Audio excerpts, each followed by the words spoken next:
You live? No, we're All good to right, go. perfect. We're in here.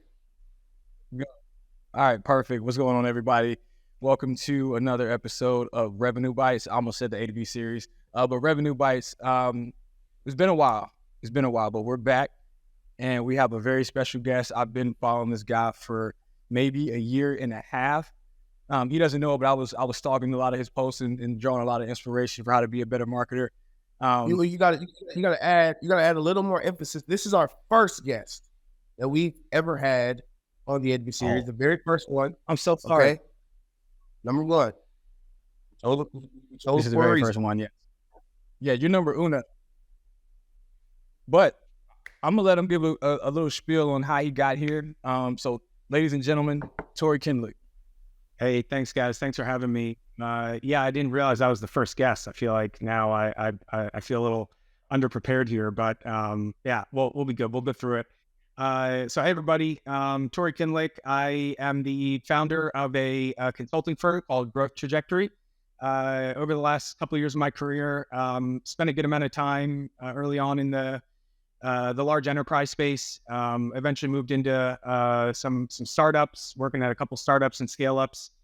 Spent a little bit of time, a couple of years at a demand gen agency called Refined Labs, and more recently, working a little bit in house, and then started my own thing here in the beginning of January. So I've kind of seen demand gen from a lot of different angles. That's been my focus, both at the large companies and the small ones. And I think, one of the topics that I think could be really helpful for the audience here would be, how some of these small brands, these challenger brands, can be winning at demand gen when they don't have as deep a pockets as their competition. They're not as well established, and they're really out there trying to make a little bit of noise. So a couple of things I've seen over the past few years, past few months that I think would be relevant. And so that's what I was looking to dive into with y'all today. Awesome. Well, Tory was kind of to put together a quick slide for us, so this is what we're kind of going to go off of. But I'm very excited about the topic because it's a lot of SaaS companies, just smaller brands in general, that really struggle to try and get that traction and differentiation because they feel they're overpowered by the bigger brands that have the budget to waste away on paid social. They just kind of win by brute force and just paying their way to attention. But we're obviously watching the landscape change, and there's a lot of opportunities for differentiation and just to win on brand. So I'm excited for the topic. Few things that we were going to get into. So we're going to go in order from left to right. And so let's kick it off, Tory, with ABM. So what's your thoughts there on the ABM side of it, of the demand gen strategy for the small brands? Yeah, I mean, I think what I'm seeing happen a lot is a lot of these small brands are looking to the larger ones and saying, this is what X, Y, and Z company is doing, and so that's what we need to be doing as well. Right? LinkedIn can be a great place for learning from your peers, building your network, but sometimes you're looking at tactics and strategies that work for really large companies with a lot of budget and a lot of really strong, long-standing reputation, and thinking that that's the same thing that I need to be doing in my company. And that's not the case, right? Every company is unique. Every situation is unique. And so one of the things that I think, is really important for a lot of these smaller brands to understand is that you can still do account-based marketing, and you don't have to go invest a ton of money in one of these ABM platforms. There's a lot of different low-cost and no-cost tools that brands can take advantage of. And you can really get the same type of results that one might expect from working with some of those really large ABM platforms. And instead of spending all that money on a subscription like that, put it towards the actual execution of your programs, or budget for some of your programs instead. Because I think that you can get a pretty long way with some of these low cost, no cost tools. And then maybe eventually when things are really working well and you're looking to scale, that might be a better time to consider some of these tools. But I think like to me, there's I would say 3 primary steps for trying to launch an ABM program with a collection of low or no cost tools. The first one's all about account tiering, and with that comes sales alignment. So that's one of the biggest offerings that a lot of these ABM platforms help you with is they automate, or at least make it a little bit easier to help you select your accounts. But more often than not, what they're doing is really just kind of analyzing the revenue from your customer base. And that's something that any marketer or any person that even is somewhat connected to marketing can be doing themselves. Go ahead, Shalik. You have Yes, a so question there? I want this to be very clear for the audience before. So I'm gonna take two steps back real quick. What are we defining as a small brand first? Let's define that so companies know kind of where they're at, and pretty much how much of this can they take. So what are we even going to say is a small brand? Is there anybody doing it under 5 million AR, 1 million? Because I think small is kind of a word that many people probably. Yeah, sure. That's a fair point. I think, the companies that are let's say in the 1 to 5 million range, the companies that are looking to get to that, maybe that 10 million mark. I think that's kind of a fair way to represent, what be a small brand. At the same time, there's, larger companies that might not fit into that exact description that could still learn a lot from some of these tactics. But yeah, when I think of small brands, I'm thinking of the ones that are really trying to get to that, maybe that 10 million benchmark. Excuse me. Yeah, Tori, I agree with the some of the processes that ABM. So to me, the ABM tools are primarily just so marketers don't have to do a lot of these things manually. But the idea is that when you're between 1 to 5 million, you don't have a lot of budget, especially coming out of last year. I know a lot of marketers didn't have a big budget, so an ABM platform might have been totally out of the question, especially with your other motions like having to run events if you were doing events, trying to balance pay, trying to balance even headcount on the marketing team. So a lot of this stuff, they have to realize that you're gonna have to be scrappy and do a lot of more things manual than the bigger brands will. But I think the advantage you'll have is you'll understand the intricacies and a lot more context by doing it manually. So when you're finally able to purchase a big ABM platform, your ability to get the most out of it far exceeds those who started with it. And I do want to state, because this is the word that I kind of want to emphasize here is the tool, the word tool. So these ABM tools, they are tools, meaning that you don't need them to do it, right? Before they made the hammer, okay, you can punch a nail in with your fist. It's probably gonna hurt, but you can do it. It's very doable. So same thing with ABM tools, right? You don't need an ABM tool. When you get the money to afford a good one, then yeah, sure, get one. It makes it easier. But the ABM tool is just to make ABM easier. I guarantee people were doing ABM before ABM tools came out. They didn't just create an ABM tool. Was like, you know what? Well, there's a tool here now. Now we can do ABM. And so before these tools came out, companies were using Excel sheets and things as such. And like Isaiah said, they were doing scrappy work to get it done. Now, thankfully, we have companies like Propensity that make these things, well available for these these smaller brands. I think Propensity is like $2,000 a month. I think it is, or like 2,500, something like that. But it's fairly cheap compared to these bigger ones that they can charge like 30,000, for a contractor. I think one of them is like 10,000 a month, something like that. But I did want to just state that for an ABM tool. So these are all tools.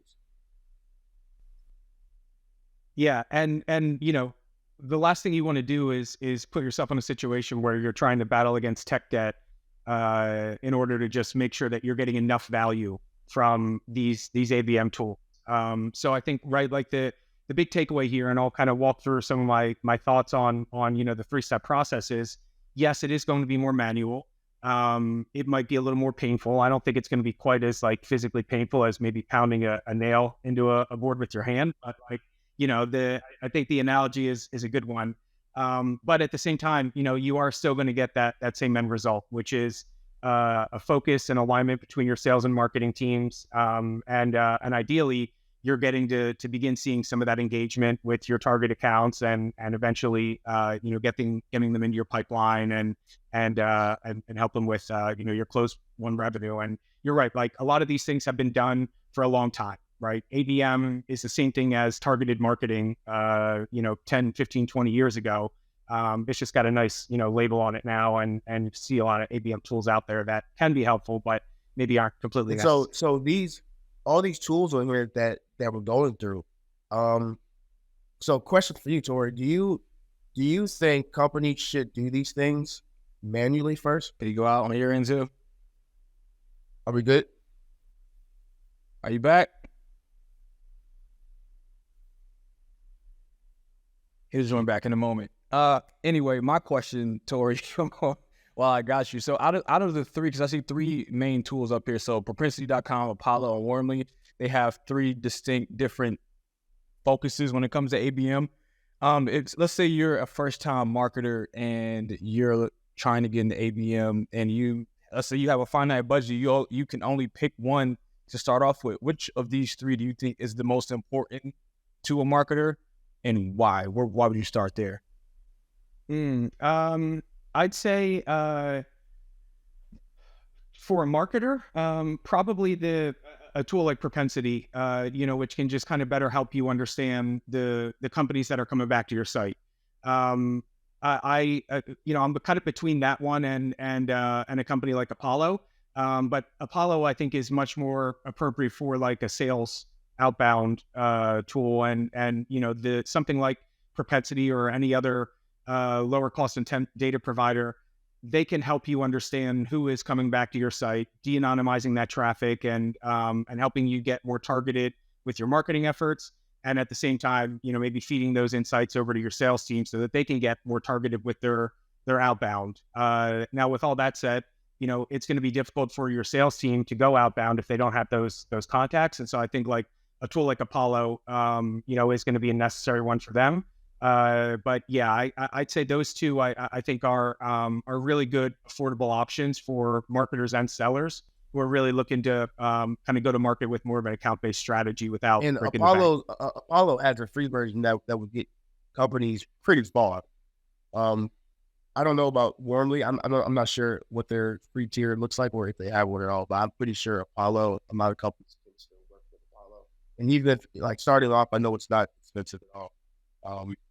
But yeah, so Tory, what I was asking was, with all of these tools and these like different strategies, do you suggest that these smaller brands, would you say that they should start doing these things manually before, even if they have the money, should they do it manually before they just transition to any of these platforms?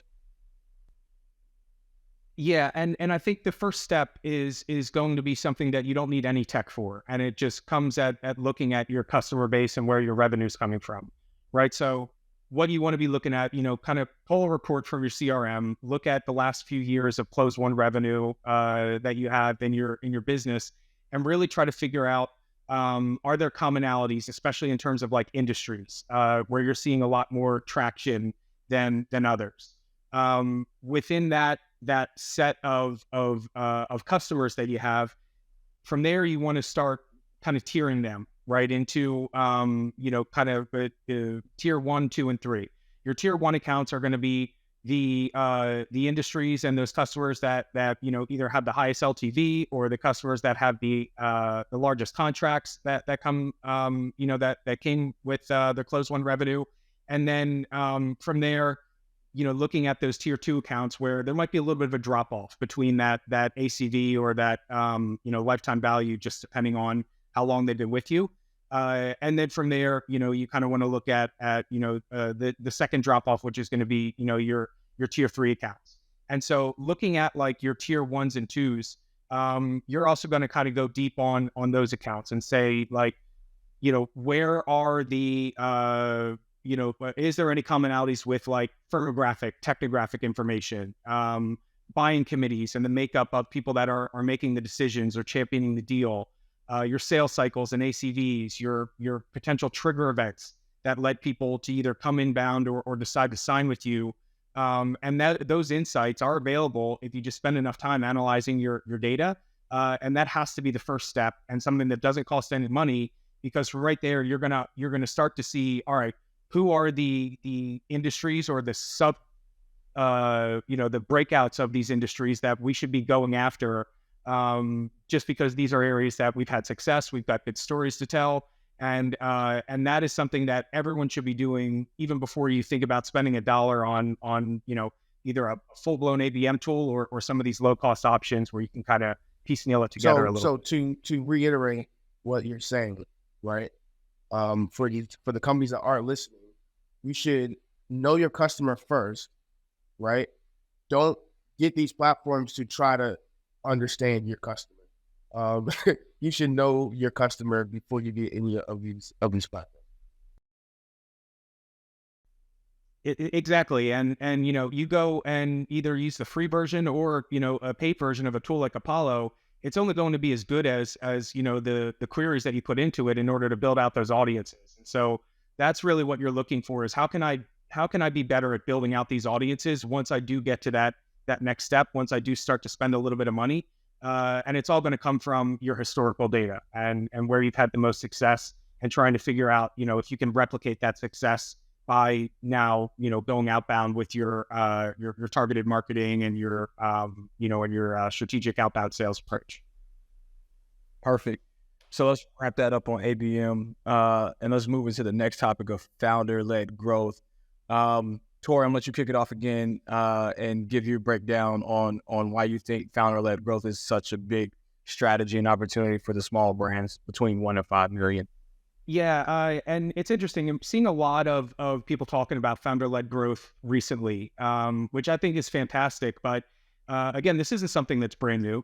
I think, a great example, a company that I worked for previously at Refined Labs, Chris Walker has built his own brand around this exact strategy.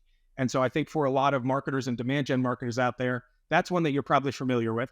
You're also seeing companies right now that are coming up with this, by way of this strategy. Retention.com is, I think, a great example of a brand that's doing it really well right now. And what it all basically distills down to is you're finding the top expert at your company, the higher up in the C-level, the better. If you can get your CEO's time and attention and focus on this, that's the person that you want to be working with. But that might not be the case for every single company, every single marketer. But ultimately, what you need to find is the key thought leader with deep expertise on your industry, and ultimately creating a content strategy using that person and their insights. And it's the type of thing that, like any good content strategy, is going to become a flywheel over time. The things that they're posting out there on LinkedIn organic without having to spend a single dollar, looking at how those posts are being engaged with, if there are people that are sending direct messages as a result, if you are seeing inbounds coming from it, and using those signals to say, all right, this is a good topic, let's create more content on that.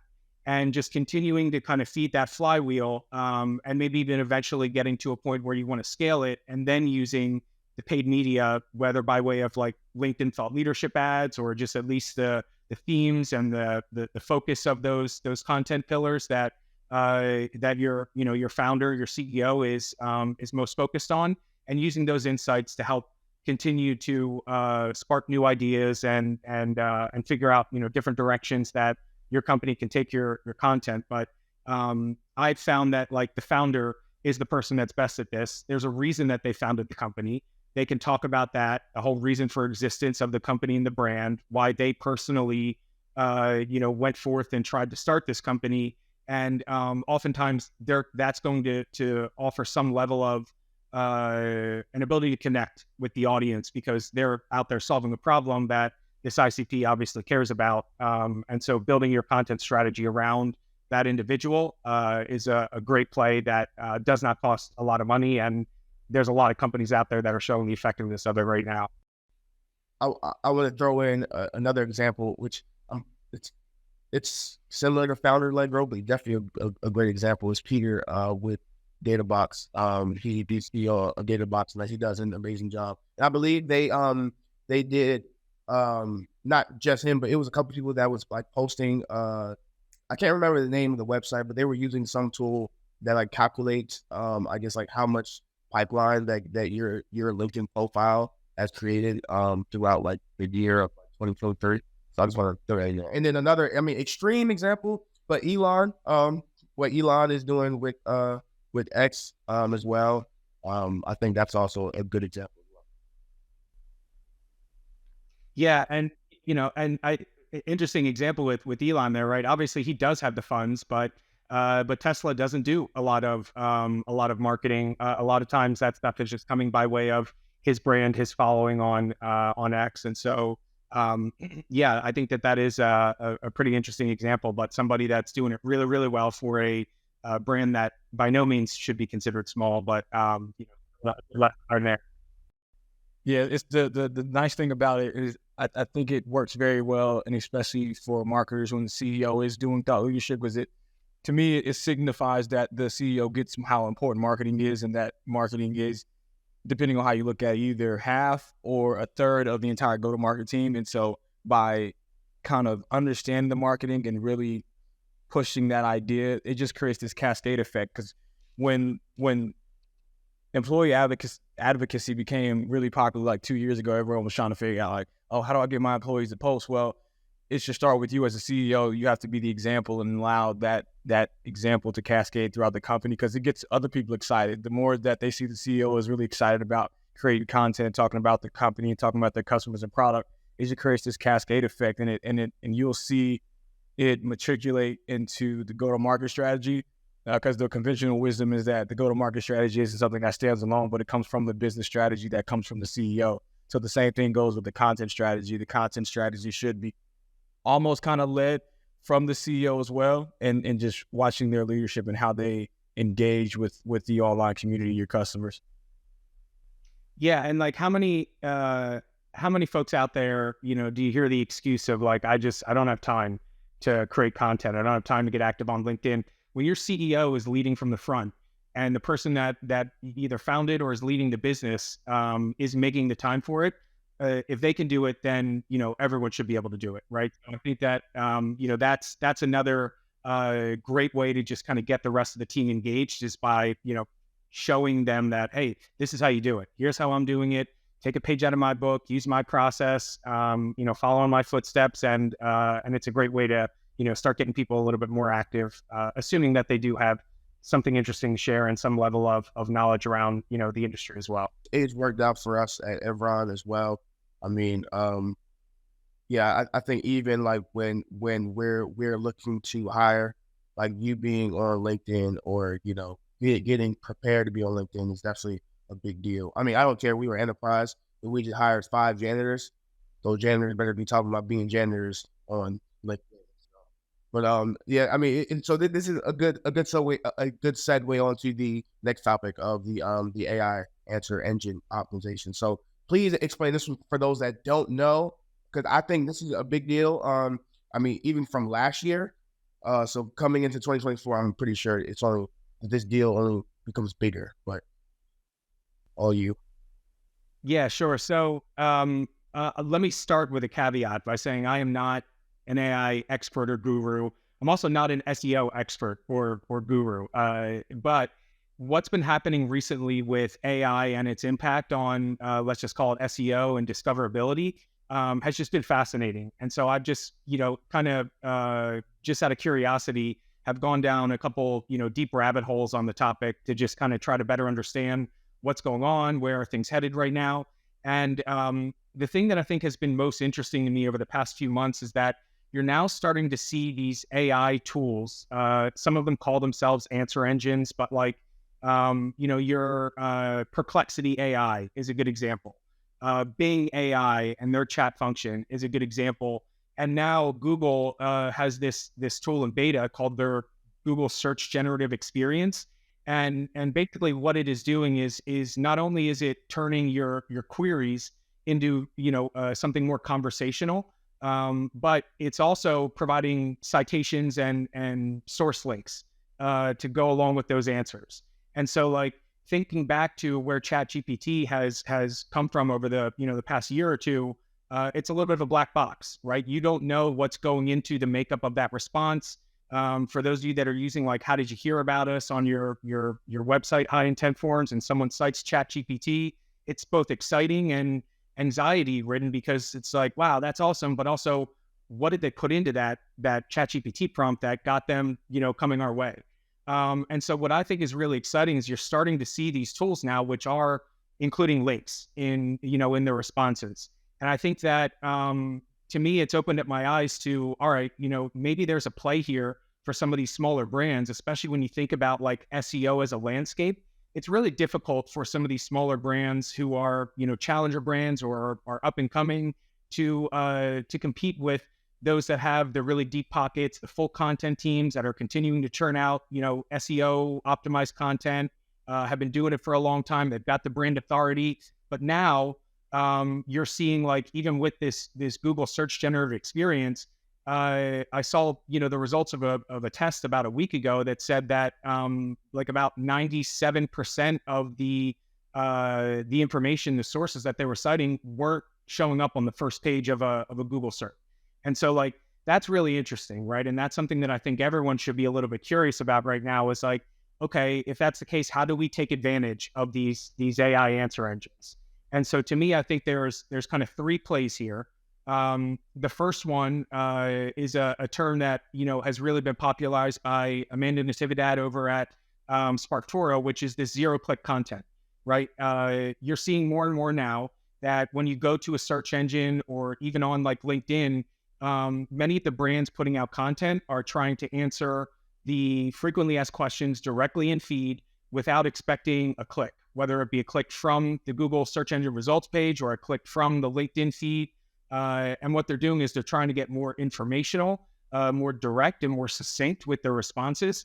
And I think ultimately that is something that everyone should be adopting within their content strategy. It's just a good, it's a good method to be considering when you're building out your content. And not to mention, it's also going to put you in a better position to be discovered and realized by way of these AI answer engines. So I think that's the first play. The second one, right, is with this Google search generative experience or Perplexity or Bing AI, the thing that is really interesting is not just the sources, but like underneath that are common follow-up questions, right? And so you're putting in your prompt, you're putting in your query, and then it's seeing, it's trying to turn it into a conversation for you. And it's as easy as clicking a button. You can click on the recommended questions and go a layer deeper and a layer deeper. And I think that like, to me, the play here for the small brands is maybe not focusing on that first really popular query. It's focusing on the follow-up questions, creating your zero-click content around those follow-up questions. That to me is a great play and is a way to start getting discovered without having to figure out how you can, take those high-ranking slots on Google. And I think that, that to me is a huge opportunity that's starting to pop up right now for those people that are paying attention. Because I actually have the Google one on my phone, and I'm not talking about Gemini. This is something totally different. Well, not totally different, but it's Gemini powered, but this is actually built into Google search. And so I just searched what is the best CRM tool for small startups, and then they say Zoho, Monday.com, fresh sales, and then Salesforce is there as well. And then the follow-up question, like you mentioned, it says, what is the most commonly used CRM? And it's generating now. So, but as you can see, like this is totally different. And so what pops up under that follow-up question, Microsoft Dynamics 365. That's what popped up. And I know me, if I was to search for a CRM, Microsoft Dynamics probably wouldn't pop up on the first five links at least. But it popped up here, and so did Zoho. So that's just an example. And it keeps showing me different. I don't know if they can see like on the camera, probably not. But it keeps giving me follow questions to ask, so I can kind of refine the answer that I'm actually looking for. Yeah, exactly. And that right there, should be just a huge volume of content ideas and topics for your team to be going out there and producing content around, is all of those follow-up questions.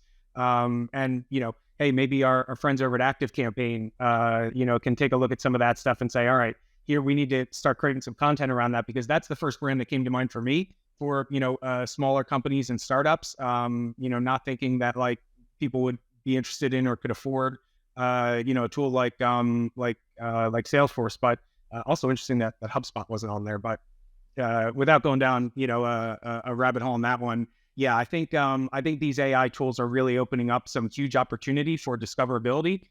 which is awesome. And it's going to level the playing field for a lot of these small brands. And then I'd say the last tip there related to the topic is, again, I don't want to speak out of turn here, but like schema markup on a site, which I know very little about.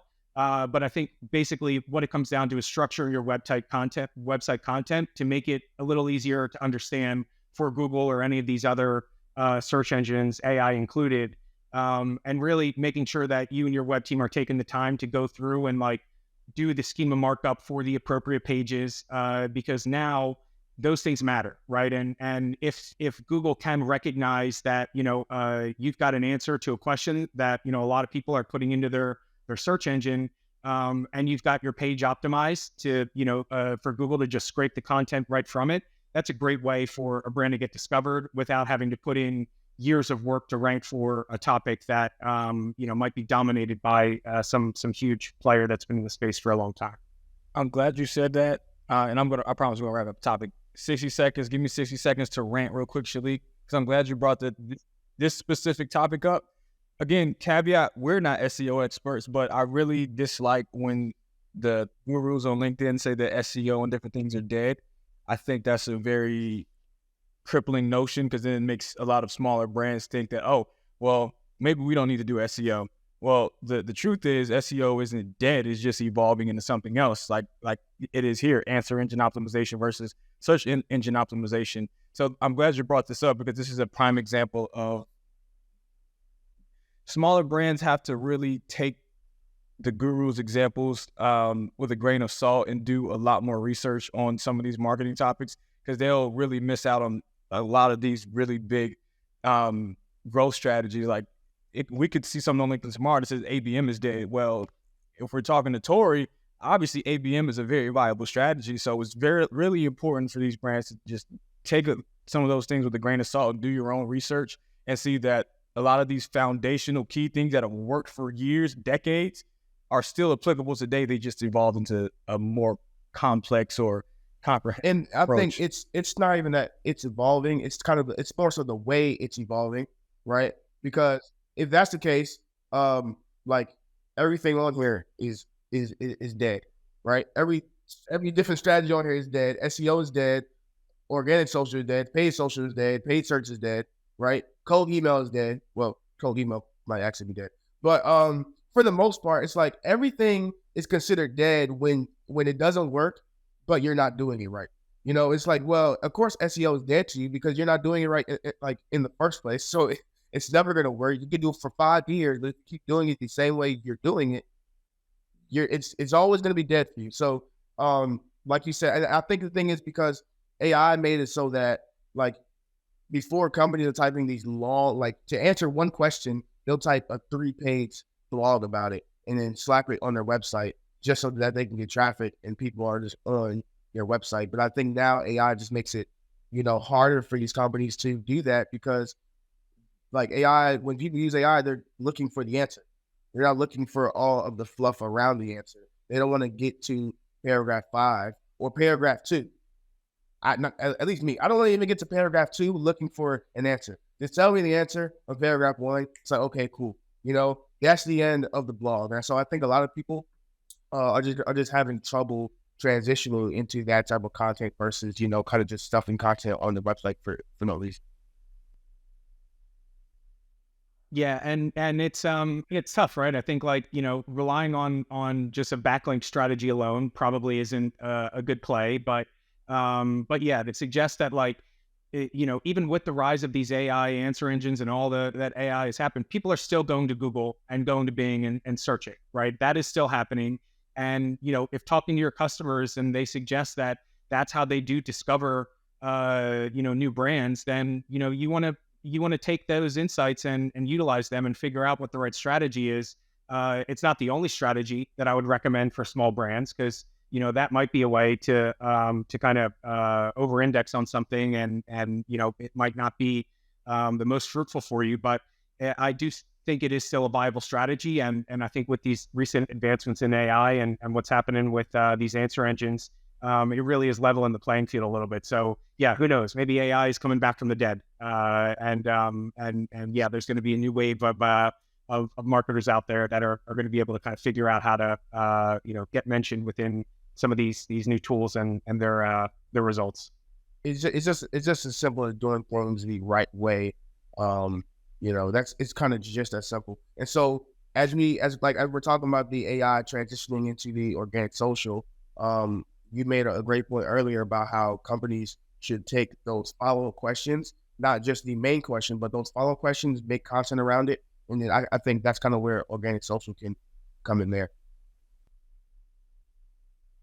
Yeah. And I think, organic social, right, like high level, I think for the most part, this topic has been beat into the ground of just like, you don't want your organic social handle to be out there saying, hey, happy St. Patrick's Day, everyone. Or like, here's pictures from our pizza party last week. Or like, we did a painting and wine drinking session. Like, honestly, no one cares about that stuff. Sure, maybe you can sprinkle it in every now and then, but the companies that are doing it well right now are providing legitimate value with the content that is coming out of their organic social presence.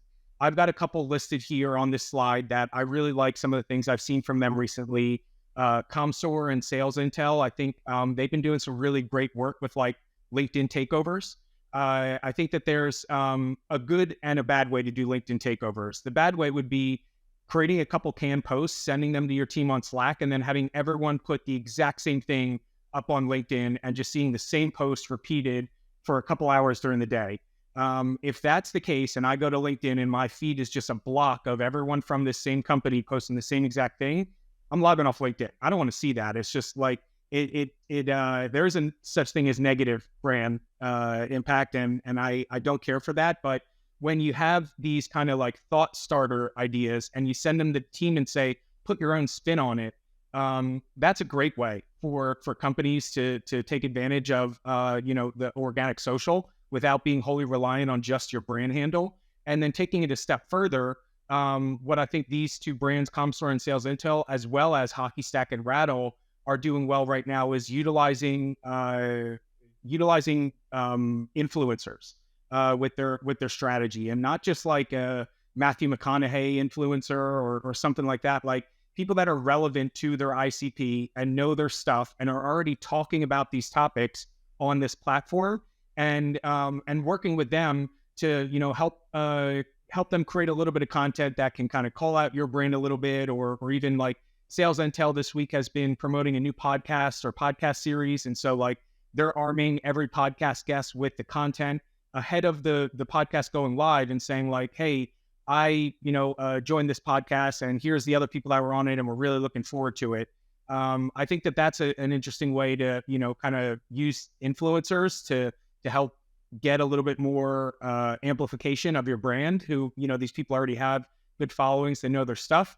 And I think Hockey Stack might be the one that has been doing it the best.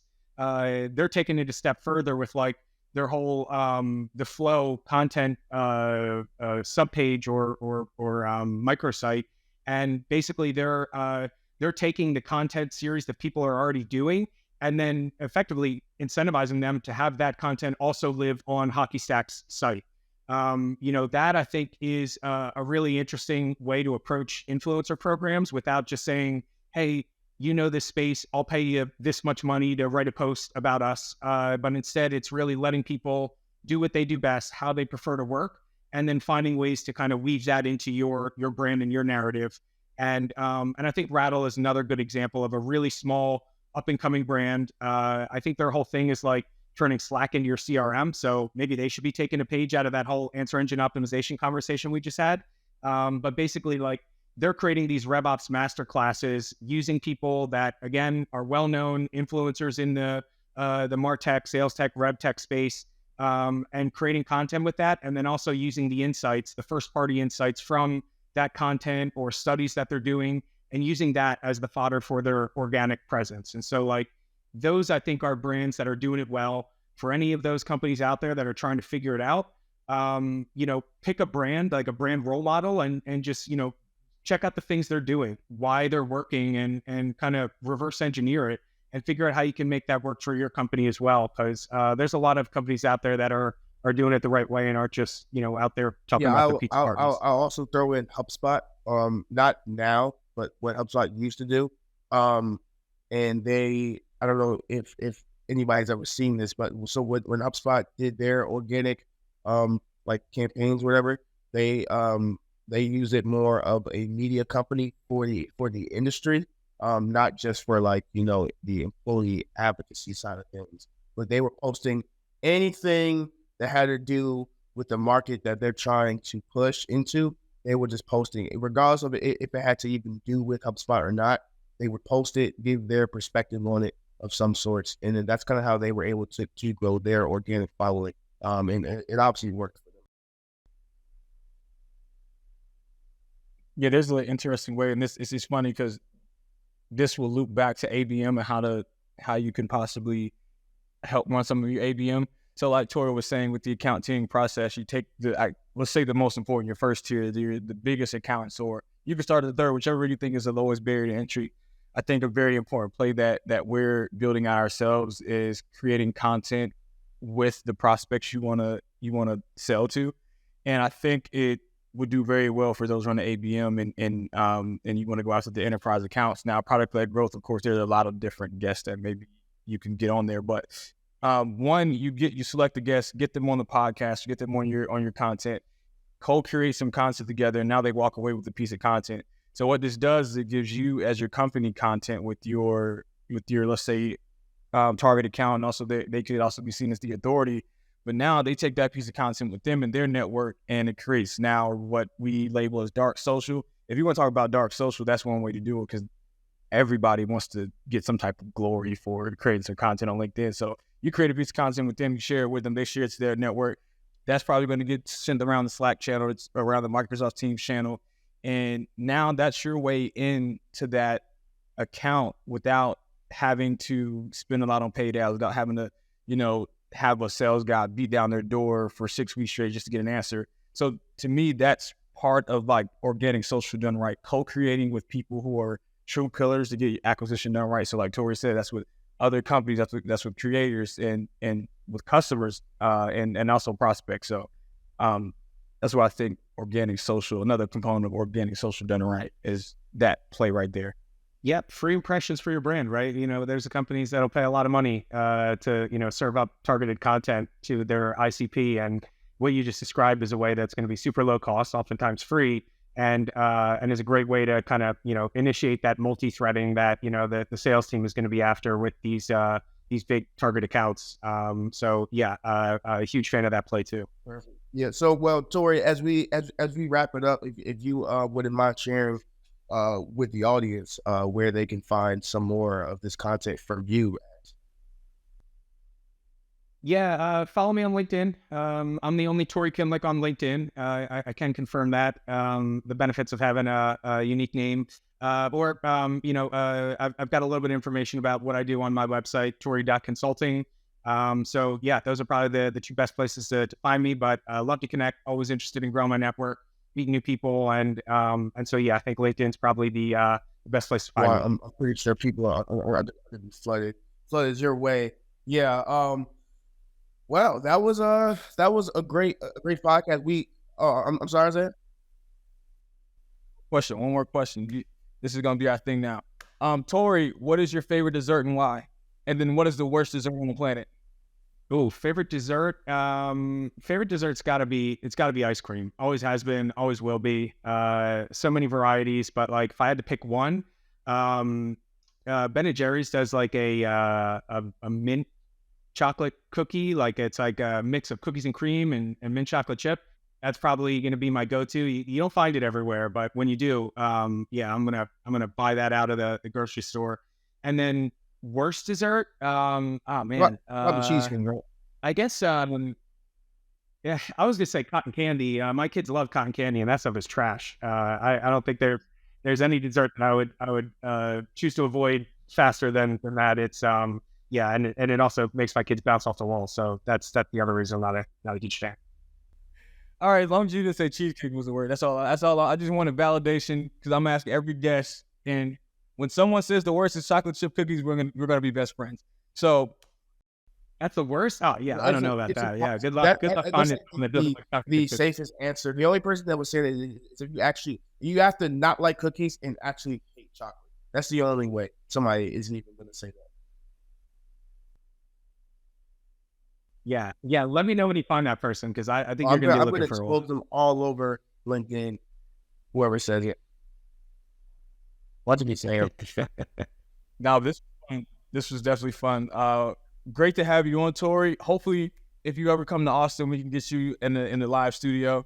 Yeah, cool. Looking forward to it. But yeah, that does it for this episode of Revenue Bites. This was really fun. He's our first guest on the podcast. So, ladies and gentlemen, we just had Tory Kindlick on the podcast. Round of applause. Yeah.